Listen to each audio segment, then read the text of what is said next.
and welcome back to That Just Doesn't Make Sense, the Nature of Things. I just recently turned 20 years old, and I just completed the training of the new recruits from my last episode. And now I was heading to jump school. That is where you are taught how to jump out of airplanes. It is so funny. The first time I was ever in an airplane, I had to jump out of it. But before I got to that point, I had to go through training. Now, jump school was physically demanding. You were not confined to quarters like you were in basic and AIT. That part was great. However, you were so worn out, you stayed in anyway.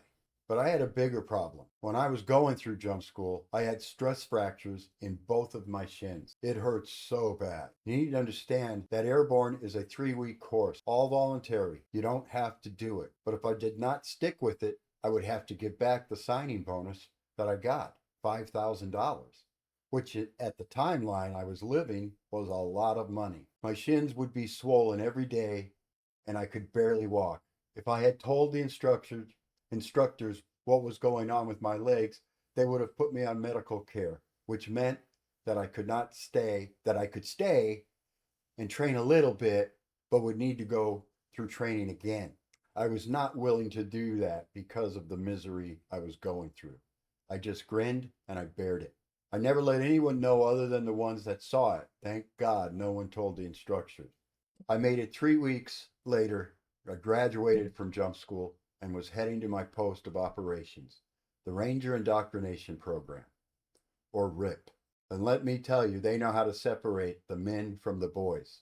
The first couple of days really sucked. It was like being in basic, but not as bad as jump school. Nothing is ever going to be that bad. I was there for about a week when I was promoted to squad leader. That is the second time I was promoted in a short period of time. We had 2 sergeants that led our platoon. One was awesome, the other was not. So I asked the first one, why was I promoted? And his answer was almost the same as that of Sergeant Smith. I have shown them leadership skills, and they wanted to see if I could do it. Everything was going well until I injured my knee, and that meant I could not train for weeks. I was assigned to work for the battalion commander's assistant. That was a big deal type of assignment. Now, a third time I was promoted. The reason I put it like that is because I was not assigned to him because of my injury, but because of my leadership actions while I was squad leader. But the injury was the catalyst. I neglected to mention the reason I joined the Army. After high school, I did end up going to college and was planning to be an architect. I had enough money saved to get through the first semester, no problem. I was able to get through the second semester barely, not the next. The economy took a major dump, and so the thought was go into the Army and come out and go back to school. The reason I bring this up, however, is that what I learned there in college was now paying dividends because apparently there was no one else on that base that could do what I learned there, and that was creating presentations. I made my commander look good. He used my props for all his meetings. I remember I would always have to be nearby for those surprise meetings that always seemed to happen. I worked for the commanding officer's assistant for about 6 months, and my knee was good to go now. I got sent back to RIP to complete my training.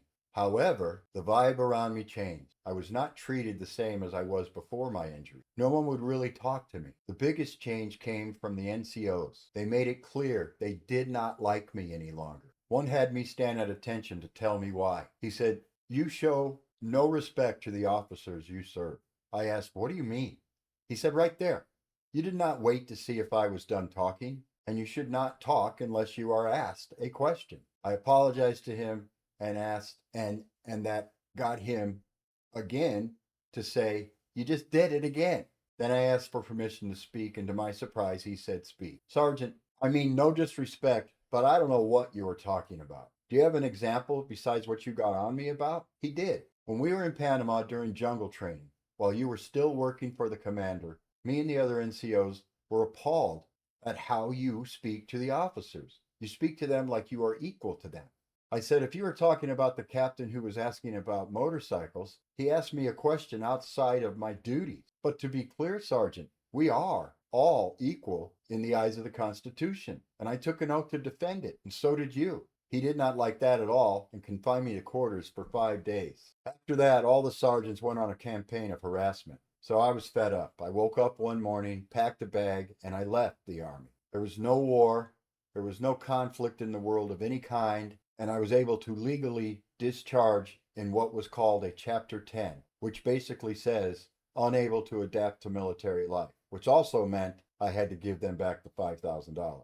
Now, why did I tell you this story? You know, at first I thought I would somehow shame myself by doing so. But as I did back when I left the Army, and as I have done since the Spider when I was 5, I stop and I reflect and I think about the words the sergeant told me. Did I understand his position? Are the words he spoke true? And if they are, what am I going to do about it? So this is the good stuff right here. Were the words true? Yes, they were true. So what did I do about it? I reasoned it out. I did not recognize how I was speaking to the officer. I did not mean any disrespect. I respected them. This is not the problem. The problem is I did not recognize it in my conscious mind. So what does that mean? It is part of me and I can't change it. So I had decisions to make and I answered the questions to myself. The key words there is I asked and answered the questions to myself. I hope you can see this evolution from 5 years old to 20 years old. If this story was able to remind you of something similar that happened to you, then please share it in the comment section. And don't forget to like, subscribe, and turn on that notification bell so you don't miss a single episode. And we'll catch you on the next one. Thank you.